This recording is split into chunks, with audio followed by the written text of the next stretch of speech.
Mbifurije amahoro y'Imana aho muherereye hose. Ngiye kubagezaho amakuru mashya nk'ibisanzwe. Ngiye kuba nababwira ku bijyanye n'umushahara muto ndetse no gukora amasaha y'umurengera n'amakosa y'umwuga. Ibi ni ibibazo byugarije ababyaza bo mu Rwanda. Ni mu gihe u Rwanda rwifatanya n'isi kwizihiza umunsi mpuzamahanga wahariwe ababyaza ku wa 5 Gicurasi buri mwaka, uwo muri 2024 usanze abo mu Rwanda bagifite inzitizi zirimo umushahara muto no gukora akazi kenshi n'amasaha y'umurengera, ntibabashe kwita ku miryango yabo ndetse bikababera imbogamizi mu kunoza uwo mwuga. Mu kiganiro twagiranye n'umuyobozi w'urugaga abaforomokazi n'ababyaza mu Rwanda RNMU André Gitembagara, yagaragaje ko hari byinshi bimaze gukorwa mu guteza imbere umwuga w'ububyaza, dore ko ubu mu Rwanda habarirwa ababyaza basaga 2400, ariko hakaba hakiri imbogamizi ku bawukora. Izo zirimo umushahara muto utajyanye n'igihe ku buryo umubyaza uwuhembwa atabasha gutunga umuryango we no gukora akazi kenshi n'amasaha y'umurengera. Ikigereranyo rusange kigaragaza ko umubare munini w'ababyaza bo mu Rwanda bahembwa 197 by'amafaranga y'u Rwanda ku kwezi. Umuyobozi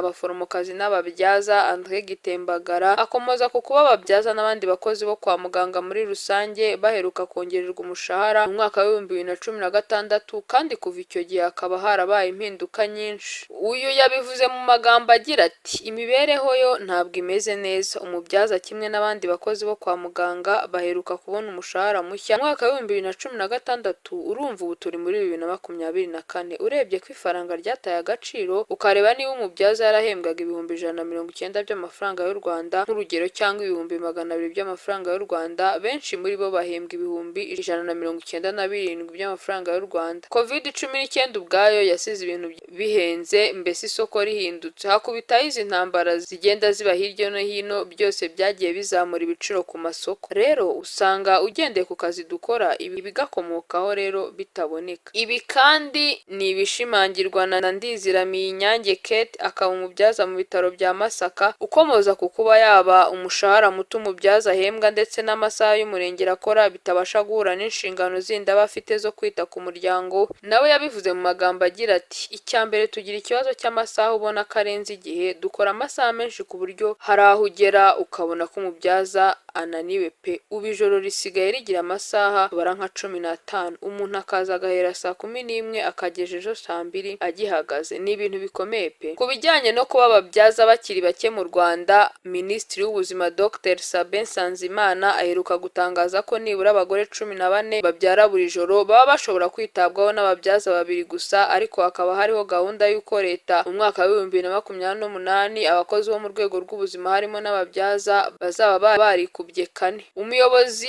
w'urwego ababyaza n'abaforomokazi André Gitembagara yavuze ko kugeza ubu umubyaza umwe ashobora kubyaza abagore 2 cyangwa 3 mu ijoro ari wenyine, bikaba byanateza ibyago mu kazi kuko aba afite inshingano zo kwita kuri abo babyeyi babyaye ndetse akanita kuri abo bana bavutse ari wenyine. Ibi yabivuze muri aya magambo ati: ubundi kubyaza ababyeyi 3 ntabwo ari igitangaza, ariko kuba uri wenyine ubwabyo ho ibyago biba ari byinshi cyane. Urumva kwita ku mubyeyi nyuma ukaza kwita ku ruhinja rwavutse kandi bose baba bakeneye gufashwa muri ako kanya, ni ibyago bikomeye mu by'ukuri bizira. Gitembagara kandi akomoza ku kuba Minisiteri y'Ubuzima ifite gahunda yo kongera ababyaza nibura kuri buri kigo nderabuzima kikagira 3, ariko ibyinshi bikaba bifite umwe. Umuyobozi w'uru rwego abaforomokazi n'ababyaza André Gitembagaza avuga kandi ko ubuke bw'ababyaza mu Rwanda butuma hanifashishwa abaforomo nabo bakabyaza kandi bitari mu byo bize. Ni mu gihe kandi bamwe mu babyaza ndetse n'abaforomo bava muri uwo mwuga bakajya kwishakishiriza ubuzima mu bindi bitewe n'ingorane bahura nazo mu kazi, ku buryo imibare urwego rw'abaforomo n'abaforomokazi n'ababyaza igaragaza ko mbere ya COVID-19 ababyaza ndetse n'abaforomo 1800 bari baravuye muri ako kazi. Ubwo icyo cyorezo cyari kibasiye isi n'u Rwanda, bamwe bakagaruka kuko bari bakenewe cyane, nyuma cyacogora bakongera bakigendera. Iki kigo gishinzwe abaforomokazi n'ababyaza kandi kigaragaza ko mu Rwanda mu myaka 5 ishize hagati ya 2019 kugera 2023 ababyaza ndetse n'abaforomo 350 bafunzwe kubera amakosa yo mu kazi, kandi muri bo bahamagazwa mu nzego z'ubutabera. Muri bo hari abakurikiranwaho kugira uruhare nkana mu rupfu rw'umubyeyi cyangwa umwana, ibishobora no guturuka ku bwinshi bw'akazi bafite. Ababyaza baganiriye n'itangazamakuru bavuze ko ubwiyongereye bw'ayo makosa mu kazi bushobora guterwa n'uko ari bake, kuko hari nk'aho usanga umubyaza umwe afite gukurikirana ababyeyi benshi bagiye kubyara n'abamaze kubyara ndetse akita no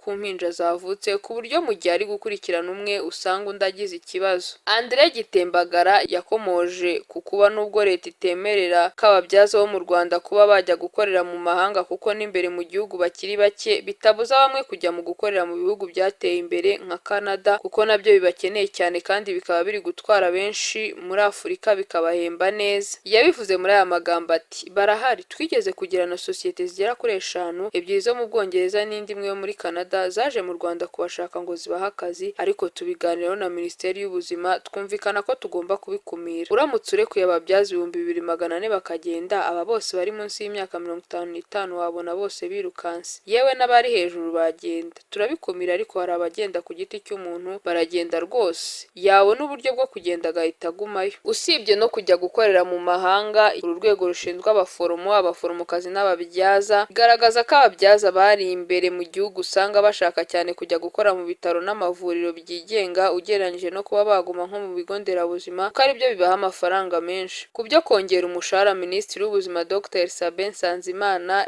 yajyanye ubwo busabe mu nteko ishinga amategeko kugira ngo biganirweho, ariko urugaga rukaba rusaba ko byongera kwigwaho bikanafatwaho umwanzuro, ababyaza bakaba bakongererwa umushahara ukajyana n'igihe isi igezemo. Ngendi Joseline Uwizeyimana mbashimiye uburyo mukomeje gukurikirana amakuru ngenda mbagezaho, mbibutsa gukora like, subscribe, share na comment kugira ngo mukomeze mukurikirana amakuru mashya ngenda mbagezaho.